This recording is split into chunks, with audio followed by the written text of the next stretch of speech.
Early June of 2022, took my first multi-day trip down the Rogue River with 16 of us all together, friends and family. We had a great time.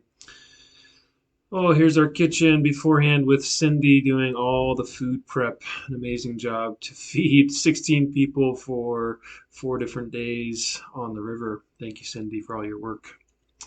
This was Almeda Campgrounds and the put-in Here we and our go. first little Rogue, day one. venture on the river. Overall, the Rogue is fairly mellow. This is some of the early rapids. Beautiful green forest. It's raining most of day one, so we were pretty well wet, but it wasn't too cold.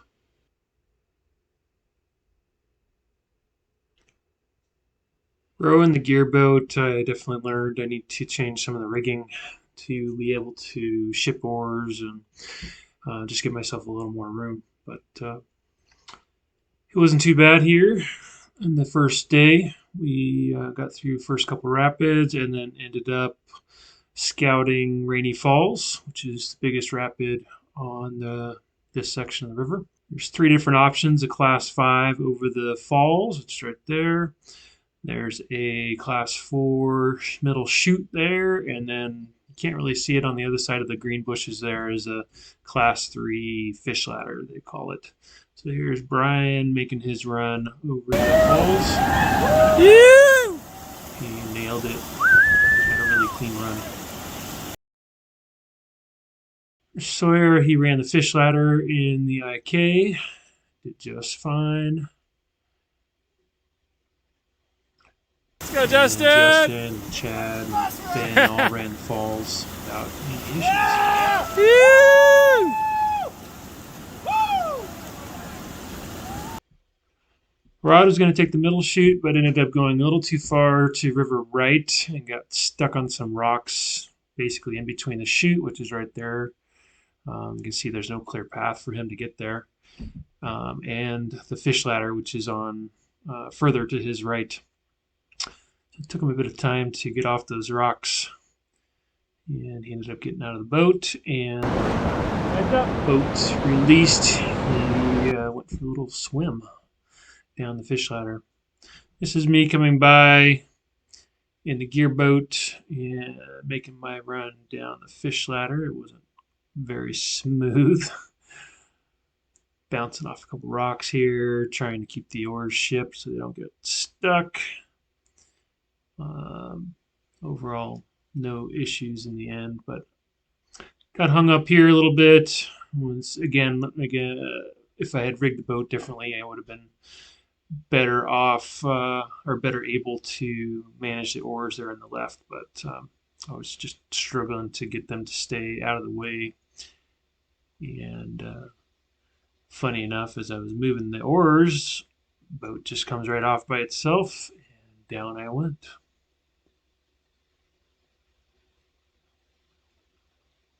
You'll see at the end, another lesson I learned here is that with counterbalanced oars, the handles are really heavy, and so you'll see my left oar ends up going for a swim. It just goes straight down. So I had to pull it out. Again, no issues, but could have been bad if there were rocks down there. Here's Rod coming down with the paddle raft. There ended up being a paddle in the water. Go down and get it. Throw it in your boat and then go to the side. Got them squared away and made our way to camp. Again, it was a soggy day. Chad had a big tarp, and we set that up, and everybody stayed as dry as possible. And this was camp in the morning and getting back on the river. Saw a few really tiny babies. You can see a really small fawn walking behind the mother there.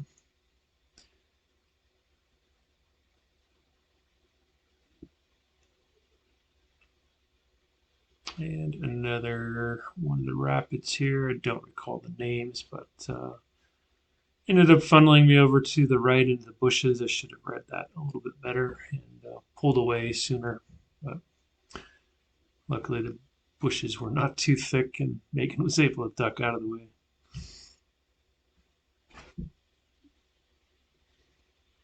It's a pretty good flow for the Rogue for early June. It was about 5,000. I think it ended up dropping to about 4,500 by the end of the trip.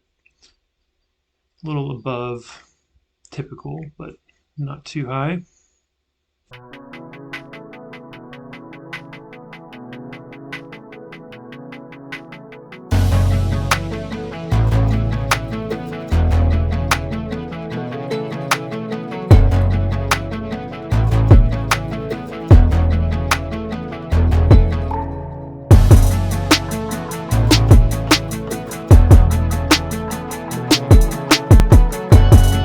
Day 2, you end up going through a beautiful canyon, and an eagle here soaring around.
Here we move into Mule Creek Canyon. It's really narrow with some high rock walls. There's a lot of water moving around, hydraulics, little swirls, boiling pots. There's a rapid called Coffee Pot in here. But the objective is really just to stay straight and stay off the walls. Ended up being not too bad. I think that the higher flows really didn't even see Coffee Pot at all.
Next up is Blossom Bar. Here's Justin running the right line, which isn't always available, but with the higher flows, it looked pretty good.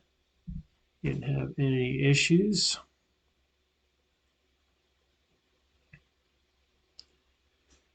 Chad was next. It's in a bigger 16-foot cat, pretty well loaded down.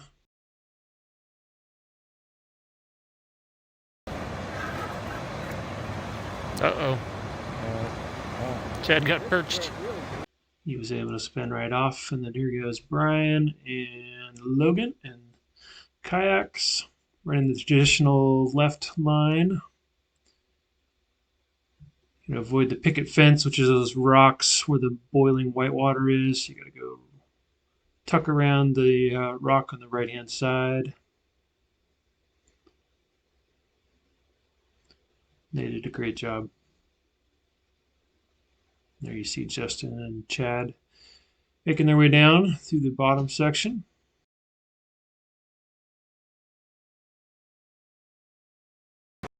And here's my run again on the left-hand side in the Gearboat.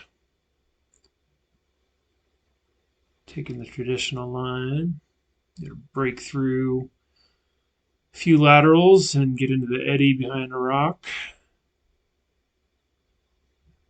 Don't want to take any chances, so I was really going at the oars. Probably could have taken a little steeper angle, but worked out just fine.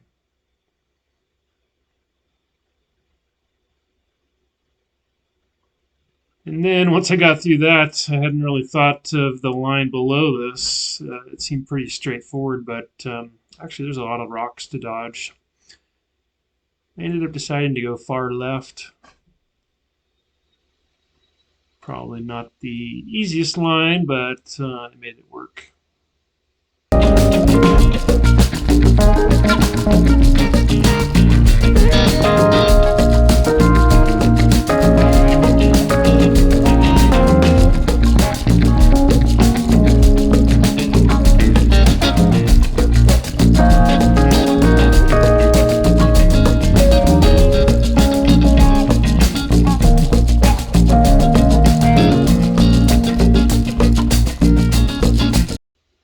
Kiss on that last rock, spun around and completed the line. All good.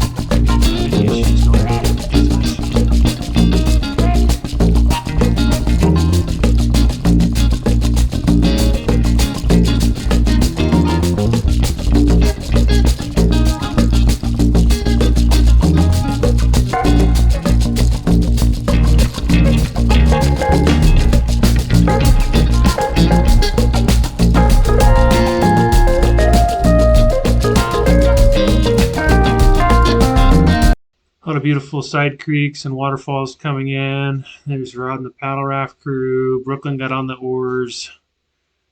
And here was our camp for the third and final night. Nice spot for the groover. Beautiful cloud cover and sunrise. And then we took a walk up to Tate Creek. It's a nice waterfall, natural slide. It was very cold water, but it was refreshing and too much fun to pass up, so everybody took a turn going down the waterfall.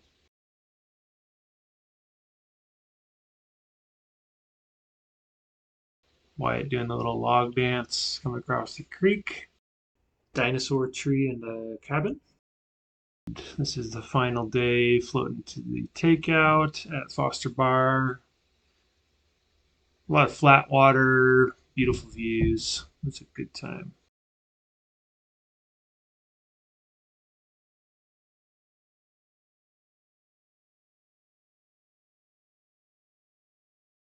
More side creeks and waterfalls, and then with all of our gear being pretty soaked, we ended up hanging it out to dry. This is the rest of everybody, and again, thanks Cindy for all the work with the food.